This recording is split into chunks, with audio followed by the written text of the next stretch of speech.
Hi guys, welcome back to FlatWater, FlatEarth. Today we're going to talk again about who controls the world. And I'm putting this out, I've already put out a movie twice now about this, that I was sure for me pretty much completely covered the topic. It really, it solidified it in my mind. I was positive for sure that it must be the Vatican and the Jesuits that are running the New World Order. So, but I knew that having watched my pieces and thought about it, this is a serious topic that a lot of people put a lot of thought and effort and time into. I know that I've spent many a nights pondering this, and I'm sure that many of you have as well.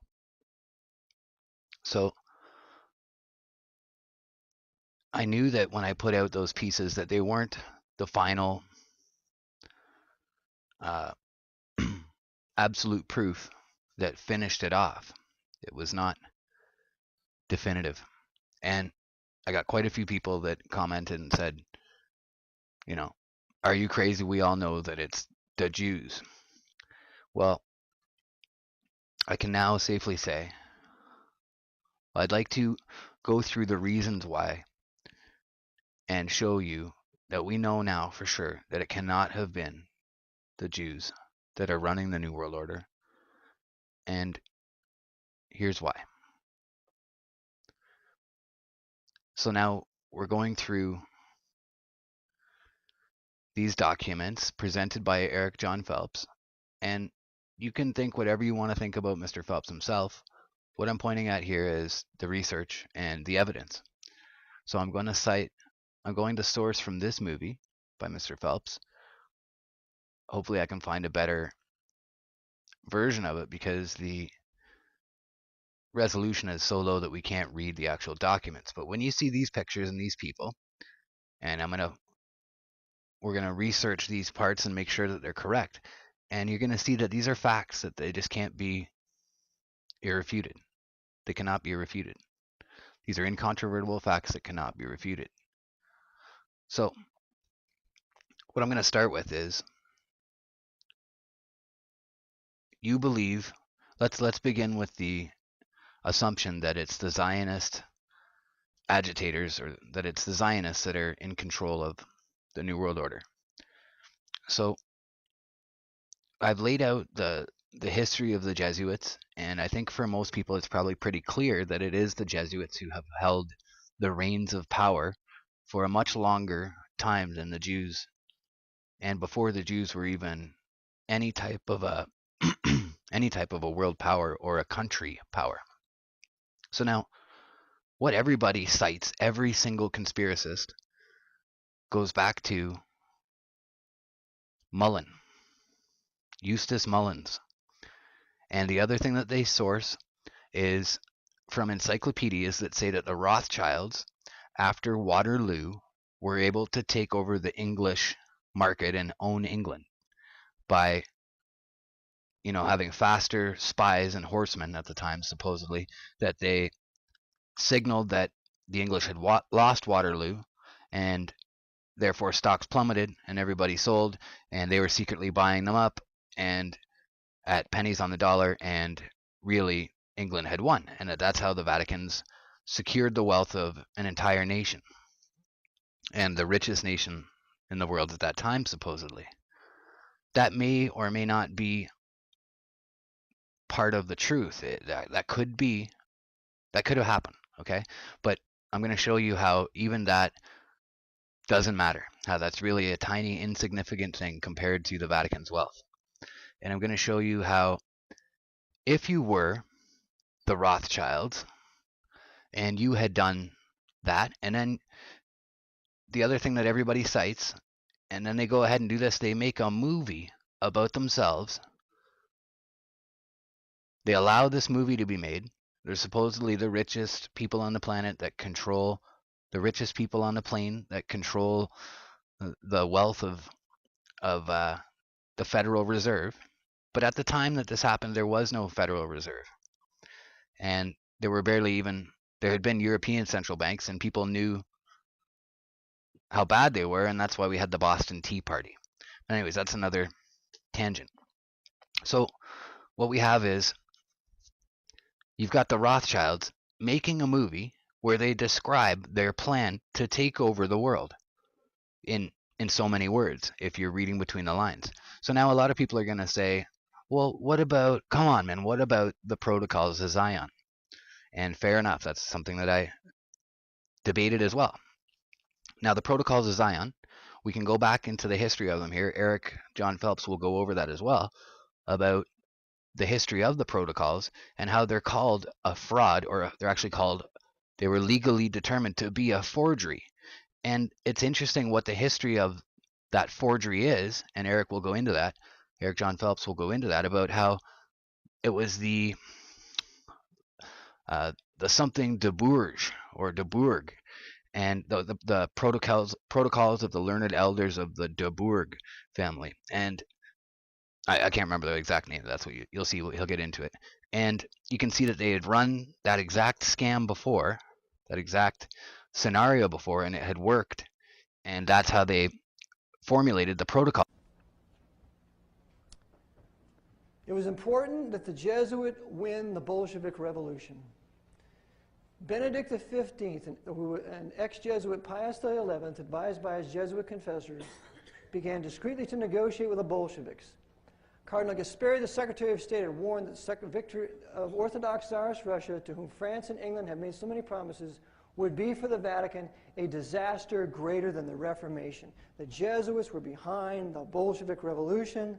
That's why they reinstituted and brought in the Jesuits, and that's why they changed from the Julian calendar to the Gregorian calendar.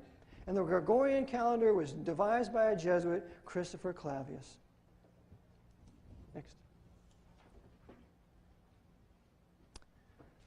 This is very important. The Jews, again, did not write the protocols. The protocols were written by the Jesuits at the time of the Dreyfus Affair, and this is according to the great Leo Lehman, who was an Irish priest who later was converted to Christ, as I mentioned, started missionary to Catholics in New York. This Leo Lehman conducted a court proceeding on behalf of American priests and bishops in the Pope's court called the Sacred Rota, and he conducted this process against the Jesuits. Leo Lehman knew the Jesuits like the back of his hand. Here's what he said. Although first published in Russia in 1903, the Protocols of Zion had their origin in France and date from the Dreyfus Affair, of which the Jesuits were the chief instigators. Yes, the general staff, his confessor was a Jesuit of the Dreyfus Affair. These protocols of supposedly Jewish leaders are not the first documents of their kind fabricated by the Jesuits. For over 100 years before these protocols appeared, the Jesuits had continued to make use of a similar fraud called the Secrets of the Elders of Bourg-Fontaine. The Secrets of the Elders of Bourg-Fontaine against Jansenism, an anti-Jesuit French Catholic movement among the secular clergy. Yeah, those Catholics were Bible believers. They believed the Bible to be the final authority of faith and practice. So the Jesuits hated them. Later had a bull passed against the Jansenists. But they put out this Secrets of the Elders of the Bourg-Fontaine prior to the protocols. Next. The French Revolution and the Russian revolutions are identical. Therefore, the authors are the same. Both revolutions were based on communist writings of Freemasons. Both revolutions plundered the state churches. Both revolutions ended the monarchies. Both revolutions produced Jesuit republics. Both revolutions declared atheism as a religion of the state. Both revolutions carried out a reign of terror by an inquisitional secret police. They were both identical. In fact, when there was still the Iron Curtain, if you went into East Germany, they had a big museum up to communism and said that it started with the French Revolution, 1789. Next.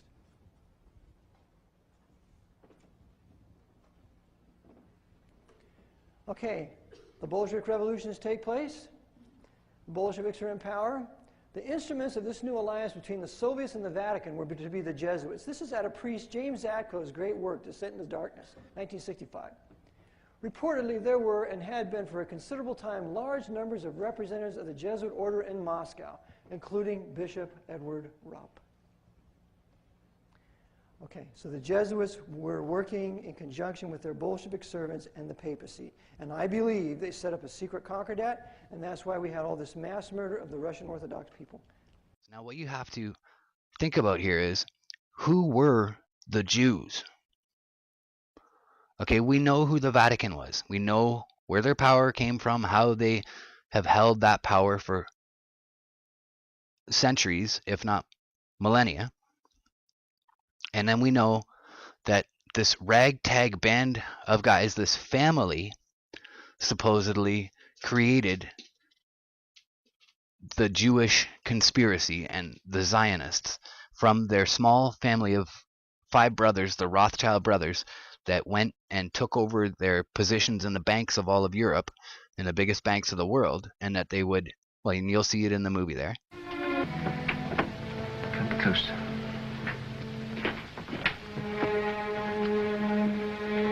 Much money is lost through sending gold by coach from one country to another. In times of war, it is seized by the enemy. In times of peace, by thieves. You are 5 brothers. I want you each to start a banking business in a different country. One to go and open a house in Paris, one in Vienna, one in London.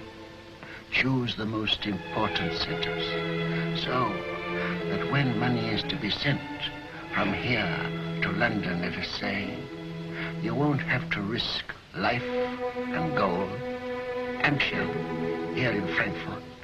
We'll just send a letter to Nathan in London saying, pay so-and-so. And that will be offset by loans from London to Frankfurt. Understand? Yes. In your day, there will be many wars in Europe. And nations that have money to transport will come to the Rothschilds because it will be safe. One family, the Rothschilds, who work always together.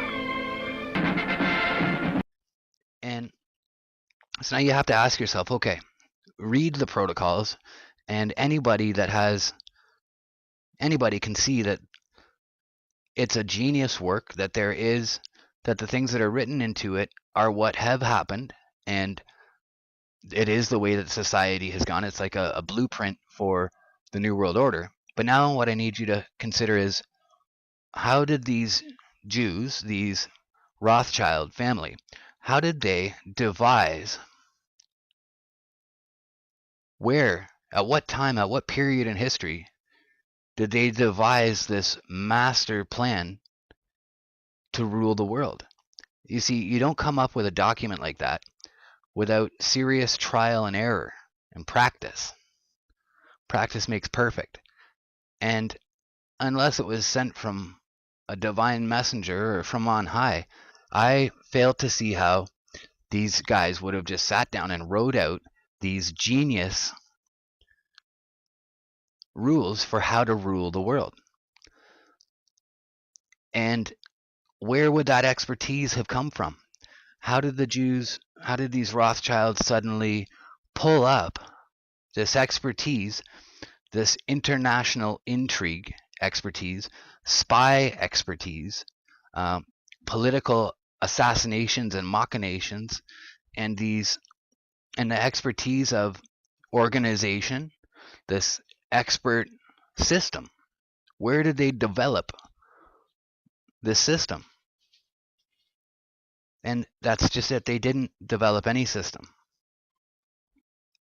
This has been the plan for a long time, to lay this out for you. And the proof is in, people believe Eustace Mullins, and they believe the movie, and they believe the encyclopedia that just says, yeah, the Rothschilds took over the Vatican wealth. They became the papal holders of the papal treasure. And now the Vatican now the Rothschilds somehow run the world and run the New World Order. And they've invented this master stroke, this genius plan to take over the world. And they did all this when? So now we're going to have to go into the Federal Reserve. How did these Rothschilds, these Jews, infiltrate the United States in the late 1800s and control the political aspirations of that entire nation, and control the political scenery of that entire nation for more than 50 years or 30 to 40 years to put in the Federal Reserve. They didn't. It was not Bolshevik and it was not Jews. We know that communism and fascism and Bolshevism, or I should say communism and fascism, are really more fitting with the papal plan or with the papal desires for world domination and for an absolute authority without question. Where does that come from? That comes from the Jesuit order.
But a Protestant used to be someone who protested the papal power and who believed the Bible to be the final authority of faith and practice.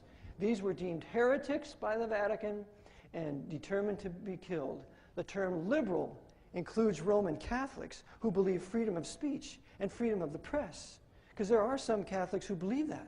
There are some priests who believe that. And that's why Hitler's Nazi SS put about 2,500 Catholic priests to death, because those Catholic priests resisted the power of the Jesuits' SS. Okay, next. History of Romanism, I feel, is the greatest history ever written on it. It was written in 1845 by a great Berean pastor, John Dowling. Next. In this, he shows how he quotes in the Latin the destruction of the right to private judgment in reading the scriptures. And the liberty of the press is forbidden. Sound familiar? Next. Again, we have the whole Latin quote. The above extracts from the decree need no comment. It is remembered that these prohibitions and penalty were enacted by the last General Council, which written in 1845 was the Council of Trent. The Roman Church, they have never been repealed. The Pope today, whenever any Pope takes the oath of being a Pope, he swears to uphold the Council of Trent today. Next. The fourth session was the most important one, because in this fourth session, that's where they decreed that the Word of God was not the Word of God that I would believe, or most Bible believers, that being the Hebrew Masoretic text and the Greek Textus Receptus, or the Byzantine text. They said the Word of God is the Jerome's Latin Vulgate. Therefore, we have no common ground. Next.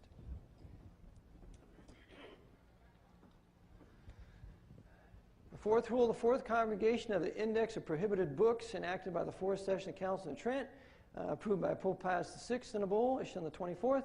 Inasmuch it is manifest from experience that if the Holy Bible translated into the vulgar tongue be indiscriminately allowed to everyone, the temerity of men will cause more evil than good to arise from it.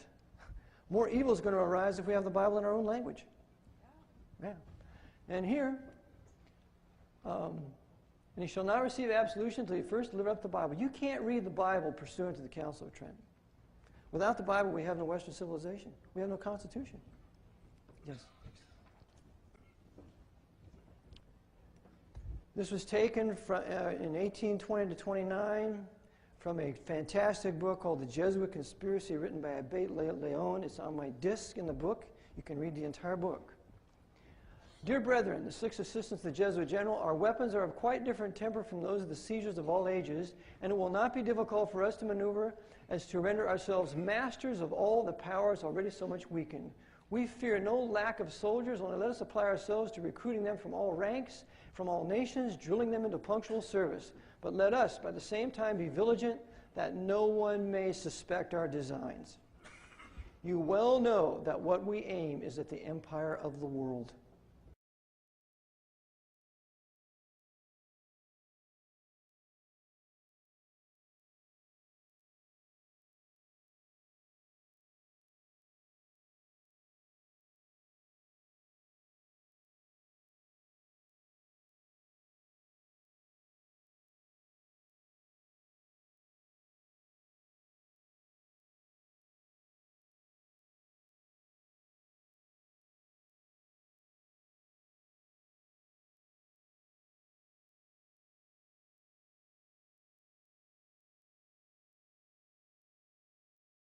And the Jesuit oaths and the Jesuit organizational scheme, organizational structure that mirrors the Freemasons. It is the same organizational scheme as the Freemasons. And you can see the Freemasons admit openly in their documents that their organizational scheme came from Weishaupt, i.e. came from the creator of the Jesuits, Ignatius Loyola.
So we see that the roots of Freemasonry are from the Jesuits.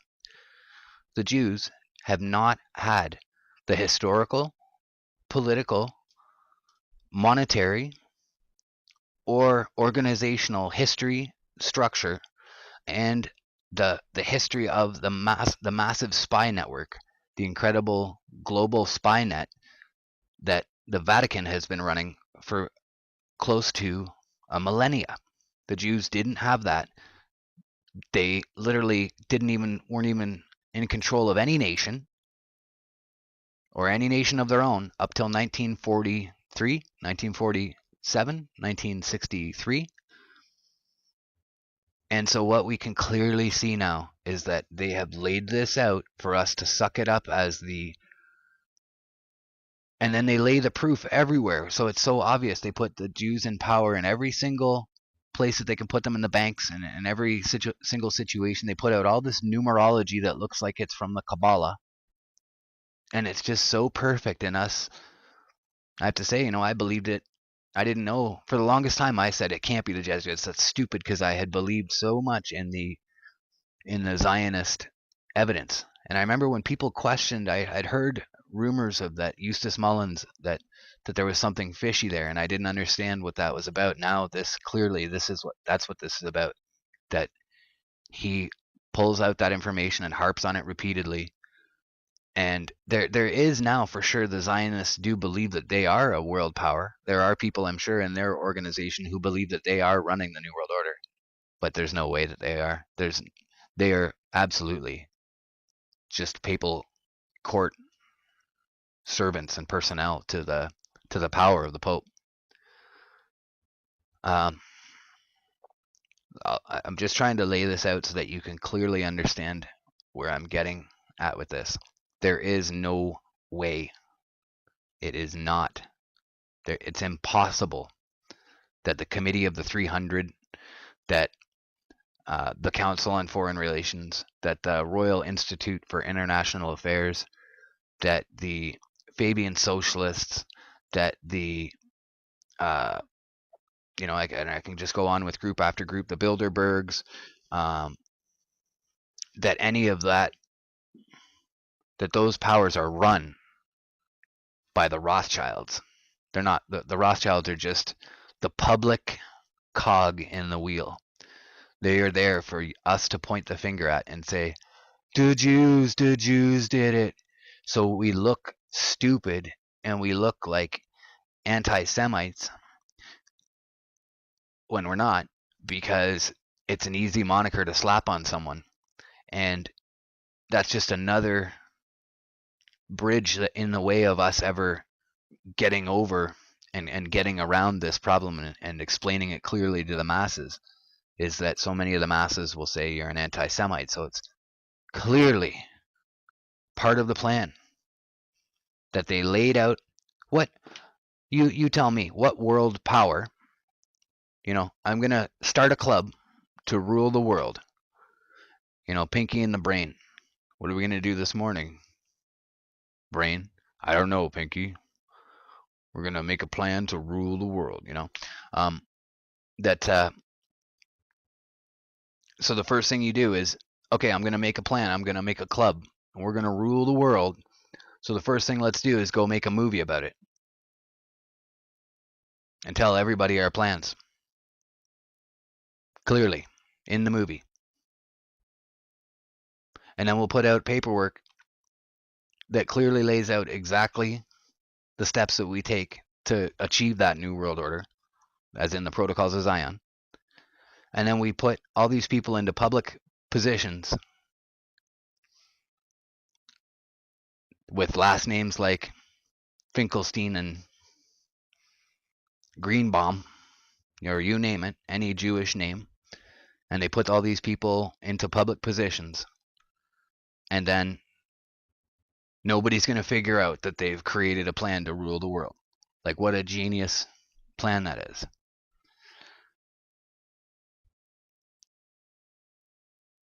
The Jews don't, and the Zionists don't and didn't have the money or the resources or the technical know-how to come up with a vast scheme and to be able to manipulate nations and manipulate peoples. They don't have the historical precedence or the historical experience to know how to manipulate different nations and different passions of people to inflame the people, to get them to do their wars and to conduct what they want them to do. The Jews just haven't had that. They don't have the power. They've never had the power to do that. And then, now that's only a thing that's a recent thing within the last 50 to 100 years because of Hollywood. And then that's another thing that we'll look at. Who invented, who really funded, where did Hollywood come from? And again, it goes back to, it's linked again to the Jesuits and the Knights of Malta. You'll always find that these high-level Freemasons will be linked to the Knights of Malta and to the Jesuits. And now what we also need to look at, this is the same time frame, crucial evidence here, that John Surratt and John Wilkes Booth at the Ford Theater, when they killed Lincoln, there's no way, well, we know that it was, do you think Jews killed Lincoln? No, the Vatican killed Lincoln. It's a well-known within the conspiracy world that it was the Vatican. We know that Surratt was found later in the papal Suave Guard. You can see him there. He lived well into a late age. He was well taken care of, lived well into his later days. He was well taken care of by the Vatican and by the Pope for his assistance or his planning and his assassination of Lincoln.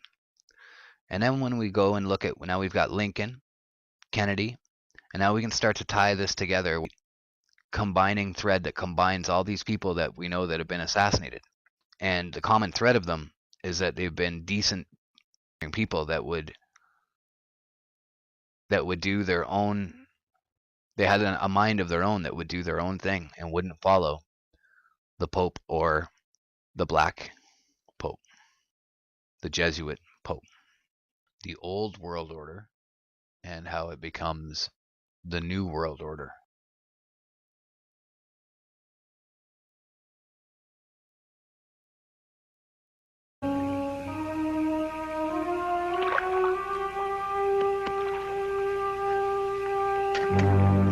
Tonight, they will stay in the shanty of William Lucas. But as they go, they will leave behind one crucial belonging: Booth's jacket, caught on a bush near Gambo Creek. Meanwhile, Colonel Baker has sent the Potter brothers, along with Captain Boyd and Davy Harold, to find Booth. Loyal or Secesh? Secesh. We'll wait.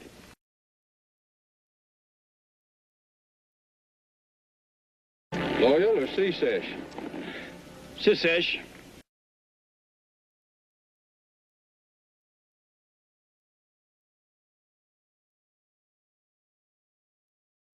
Loyal or Secesh? Secesh.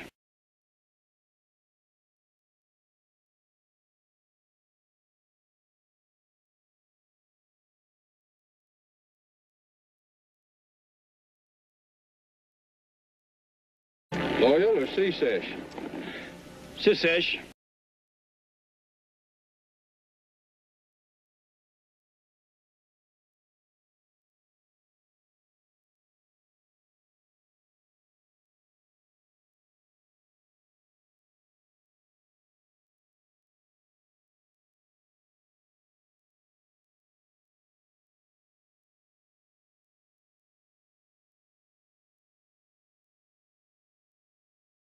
Are as identical as possible, and there's really only one party, and really that party is still owes all of its power back to